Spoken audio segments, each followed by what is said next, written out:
His hands is free. Sorrow and love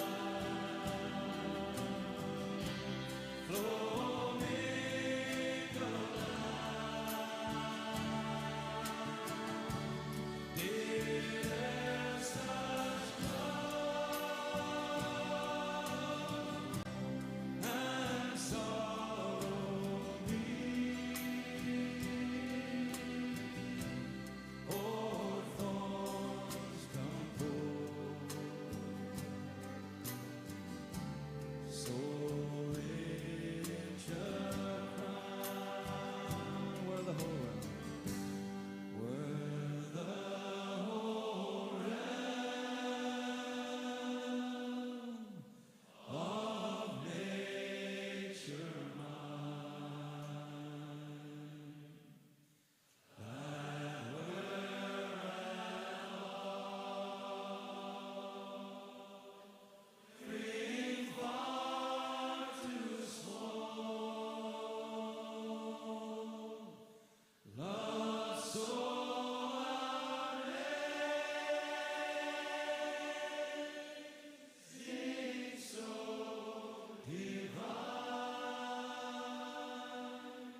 It's Good Friday. And on Good Friday, we remember the greatest sacrifice ever made, where Christ gave his life so that we might live. This is a service of reflection, to hear the story once again of the events that took Jesus to the cross. He did this willingly in his great love for us. It's good for us to reflect on that before we celebrate on Sunday. Since it is a service of reflection, there will be time of quiet and pause to do just that. And if I may just remind you at the start, if you have a phone with you, if you could put it to silent mode, because inevitably it will go off at just the wrong time. So please silence your phones. One more note, at the end of our service, there will be an opportunity to partake in communion. Pastor John and myself will be serving that. We will both be masked and gloved. Pastor John will serve you the bread, and then feel free to take one of the cups yourself. And after you take communion here, I ask that you just see how this all works, that we don't all make a large line up, but that you just stay seated until the person has moved off and gone home. And then we will gather again, as I said, on Easter Sunday. But now,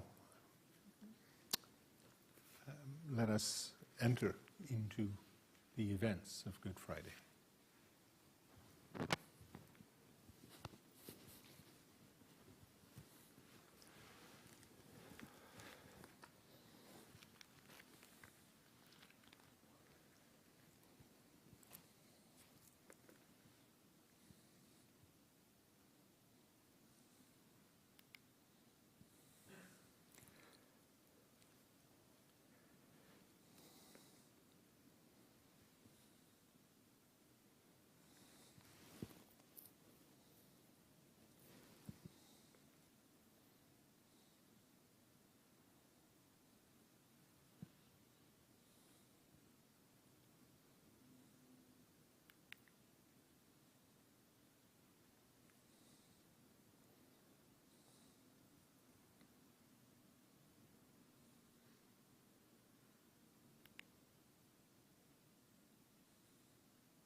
Jesus took the 12 disciples aside and said to them, "We are going up to Jerusalem, and the Son of Man will be betrayed to the chief priests and the teachers of the law.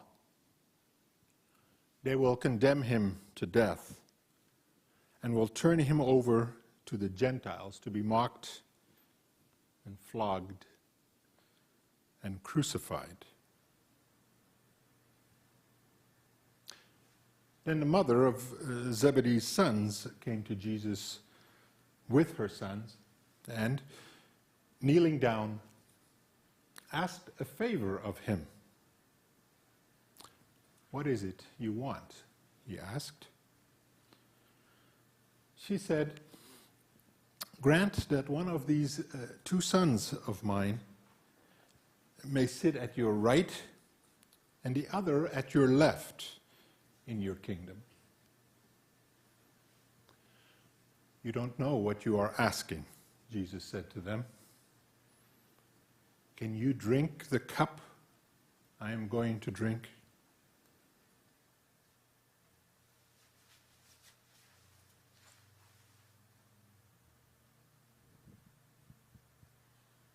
Jesus, remember me when you come into your kingdom. Jesus, remember me when you come into your kingdom. Jesus, remember me when you come into your kingdom. Jesus, remember me when you come into your kingdom.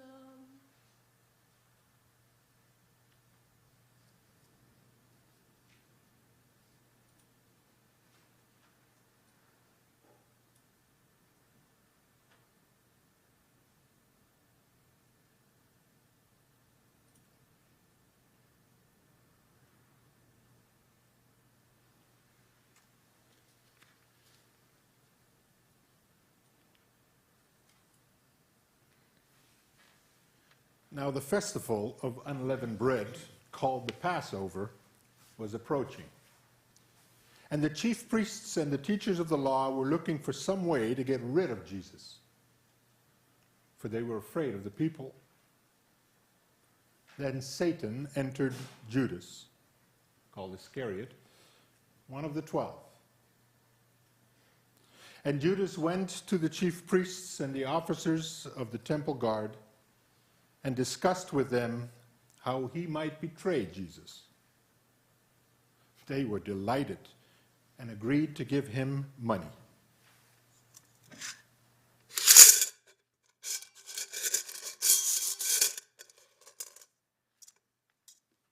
He consented and watched for an opportunity to hand Jesus over to them when no crowd was present.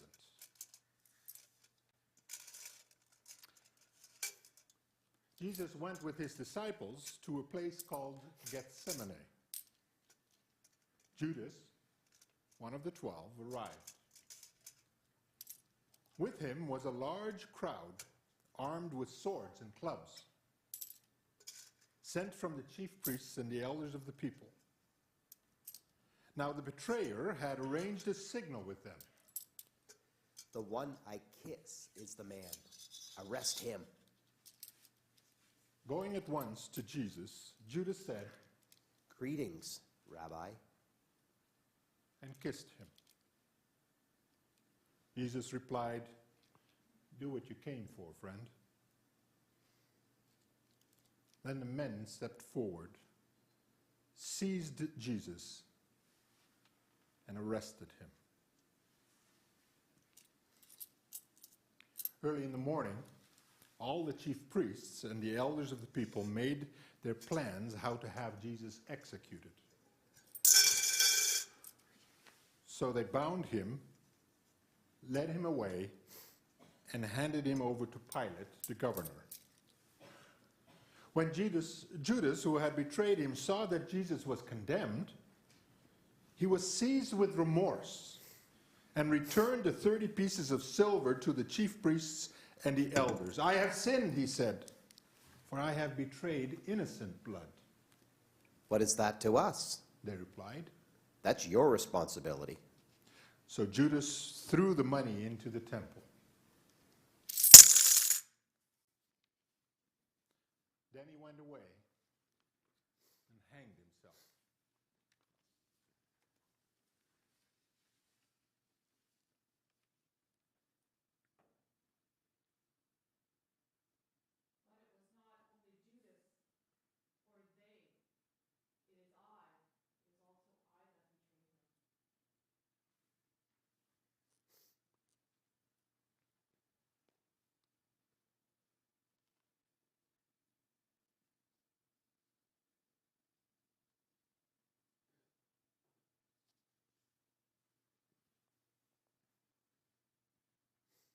chief priests picked up the coins and said, "It is against the law to put this into the treasury, since it is blood money."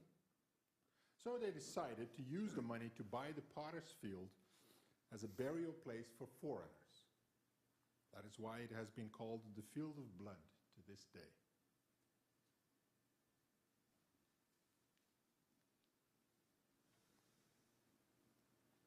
Those who had arrested Jesus took him to Caiaphas, the high priest, where the teachers of the law and the elders had assembled. But Peter followed him at a distance, right up to the courtyard of the high priest. He entered and sat down with the guards to see the outcome. The chief priests and the whole Sanhedrin were looking for false evidence against Jesus so that they could put him to death. But they did not find any, though many false witnesses came forward. Finally, two came forward and declared, "This fellow said, 'I'm able to destroy the temple of God and rebuild it in 3 days.'" Then the high priest stood up and said to Jesus, "Are you not going to answer? What is this testimony that these men are bringing against you?" But Jesus remained silent. The high priest said to him, "I charge you under oath by the living God. Tell us if you are the Messiah, the Son of God." "You have said so," Jesus replied.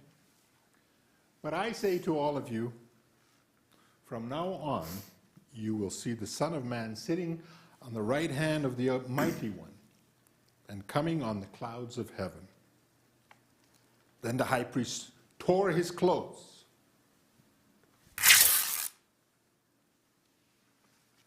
And they said, "He has spoken blasphemy. Why do we need any more witnesses? Look, now you've heard that blasphemy. What do you think?" "He is worthy of death," they answered. And they spit in his face, struck him with his fists. Others slapped him and said, "Prophesy to us, Messiah. Who hit you?"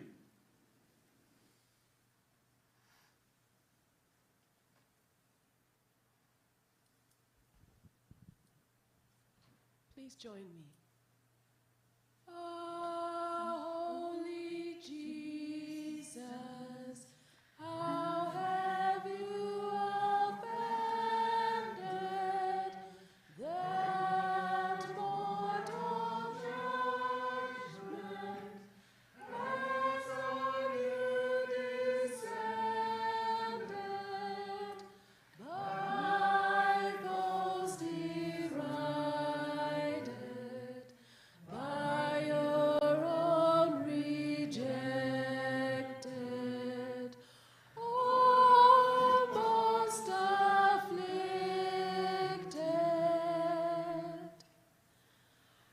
Who was the guilty who brought this upon you? It is by treason, Lord, that has undone you. 'Twas I, Lord Jesus, it was denied you. I crucified you.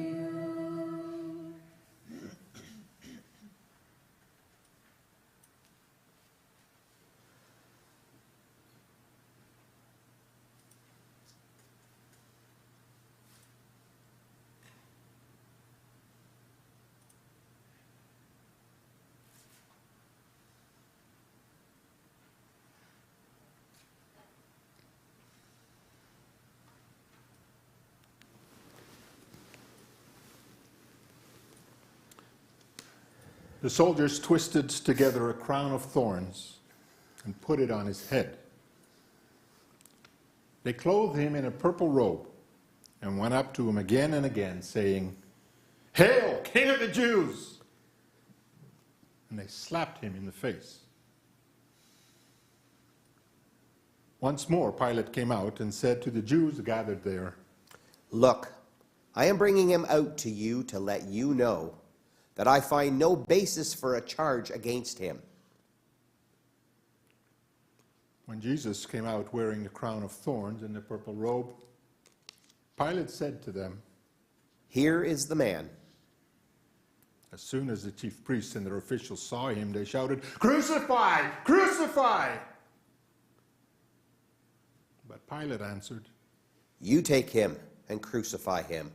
As for me, I find no basis for a charge against him. The Jewish leaders insisted, We have a law, and according to that law, he must die, because he claimed to be the Son of God. When Pilate heard this, he was even more afraid. And he went back inside the palace. Where do you come from? He asked Jesus. But Jesus gave him no answer. Do you refuse to speak to me? Pilate said. Don't you realize I have the power either to free you or to crucify you? Jesus answered, You have no power over me, if it were not given to you from above. Therefore, the one who handed me over to you is guilty of a greater sin. From then on, Pilate tried to set Jesus free. But the Jewish leaders kept shouting, If you let this man go, you are no friend of Caesar. Anyone who claims to be a king opposes Caesar. When Pilate heard this, he brought Jesus out and sat down on the judge's seat at a place known as the stone pavement, which in Aramaic is Gabbatha. It was the day of preparation of the Passover. It was about noon. Here is your king. Pilate said to the Jews. But they shouted, Take him away! Take him away! Crucify him! Shall I crucify your king? Pilate asked. We have no king but Caesar, the chief priests answered. When Pilate saw that he was getting nowhere, but that instead an uproar was starting, he took water and washed his hands in front of the crowd.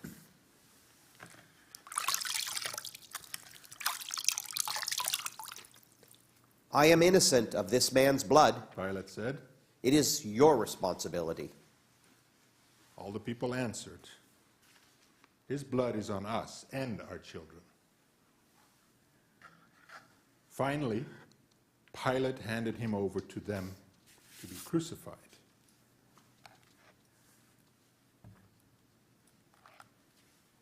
It is I who claim innocence, but I am as guilty as the rest.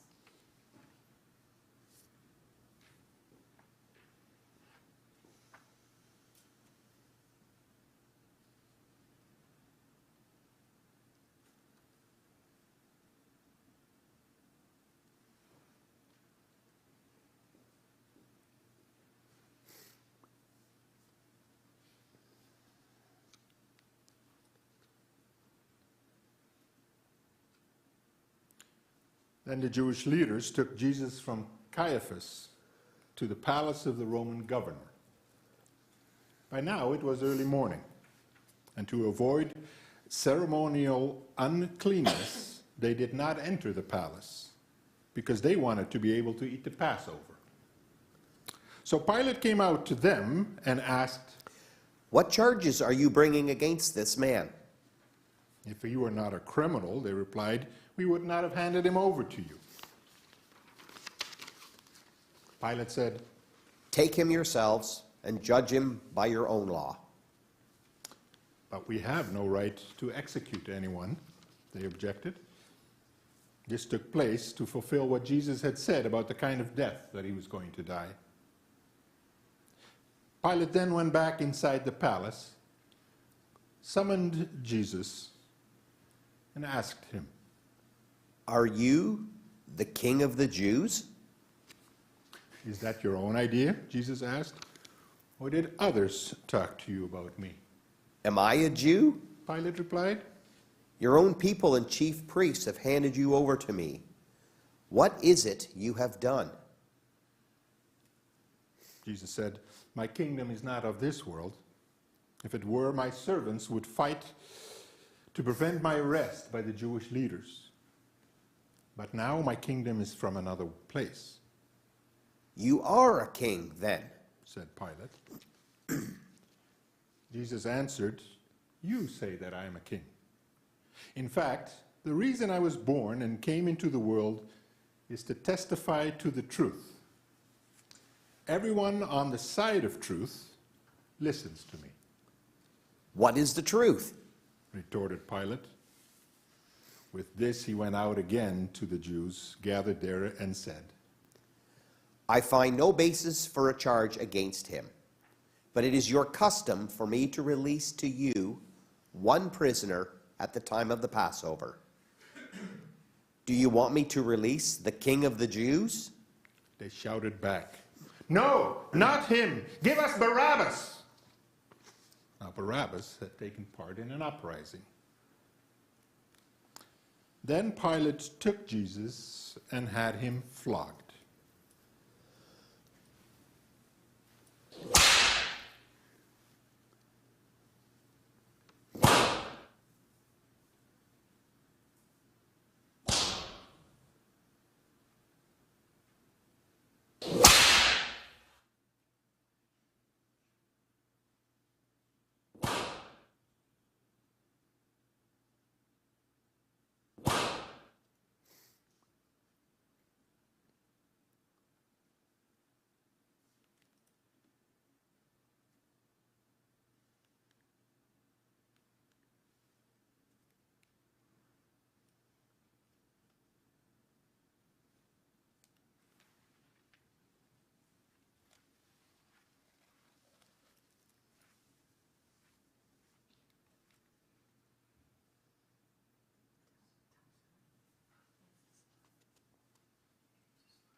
It is I who stand by as others flog and assault his holy name.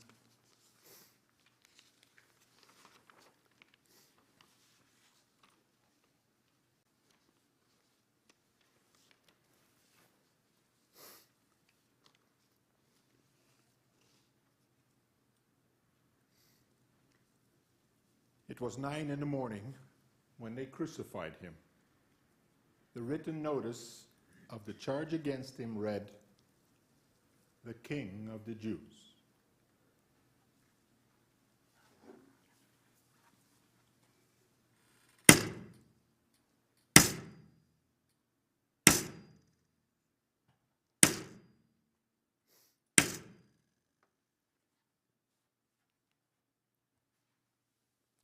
They crucified 2 rebels with him, one on his right, one on his left. Those who passed by hurled insults at him, shaking their heads and saying, So, you who were going to destroy the temple and build it in 3 days, come down from that cross. Save yourself. In the same way, the chief priests and the teachers of the law mocked him among themselves. He saved They others, said, but he can't save himself. Let this Messiah, the King of Israel, come down now from the cross, that we may see and believe. those crucified with him also heaped insults on him.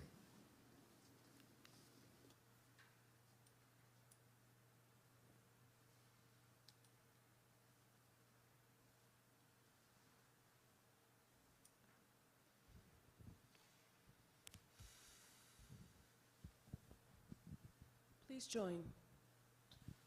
Oh, sacred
They offered Jesus wine to drink, mixed with gall. But after tasting it, he refused to drink it. When they had crucified him, they divided up his clothes by casting lots.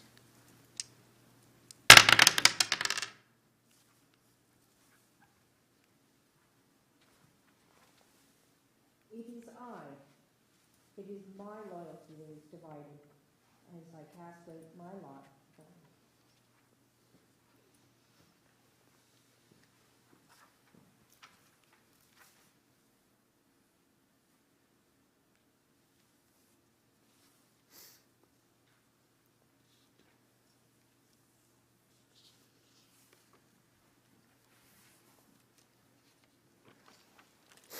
And sitting down, they kept watch over him there.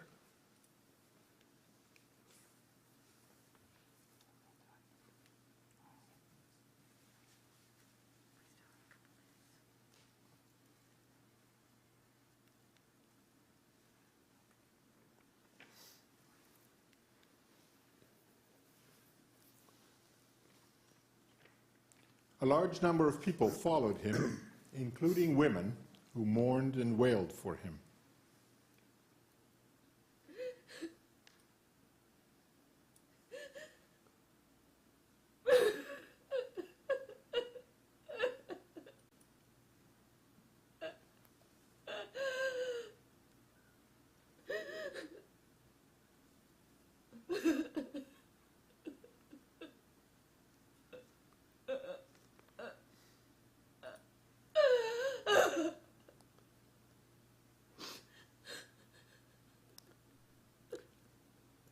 Jesus turned to them and said, Daughters of Jerusalem, do not weep for me.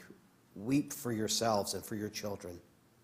For the time will come when you will say, Blessed are the childless woman, and the wombs that never bore, and the breasts that never nursed. Then they will say to the mountains, Fall on us, and to the hills, cover us. For if people do these things when the tree is green, what will happen when it is dry?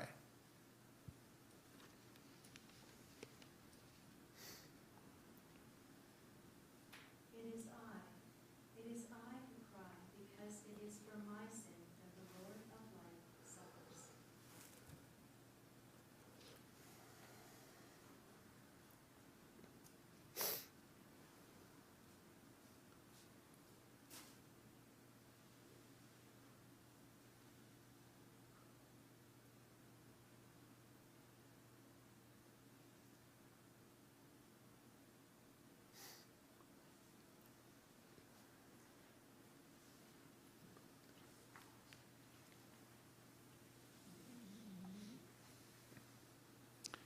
It was now about noon, and darkness came over the whole land until 3 in the afternoon, for the sun stopped shining, and the curtain of the temple was torn in two.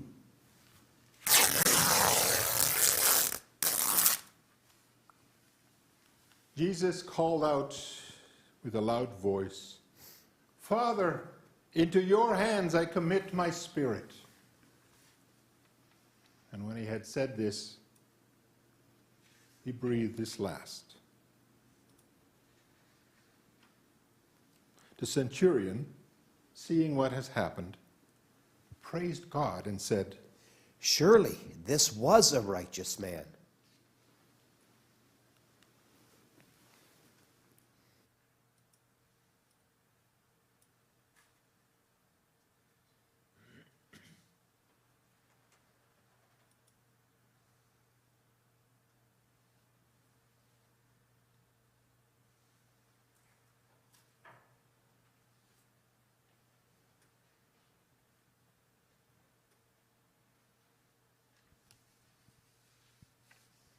Please join me. What wondrous love is this, O my soul, O my soul? What wondrous love is this, O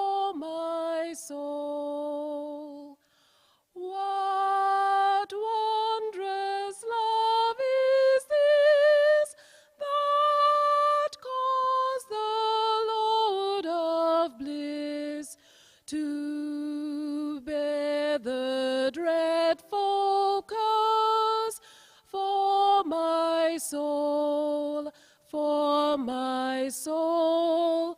to bear the dreadful curse for my soul.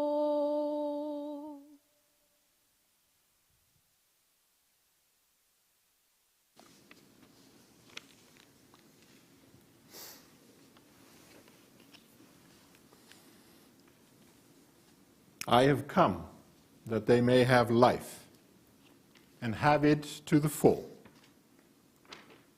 I am the good shepherd, and the good shepherd lays down his life for the sheep. This is my body given for you, my blood which is poured out for you.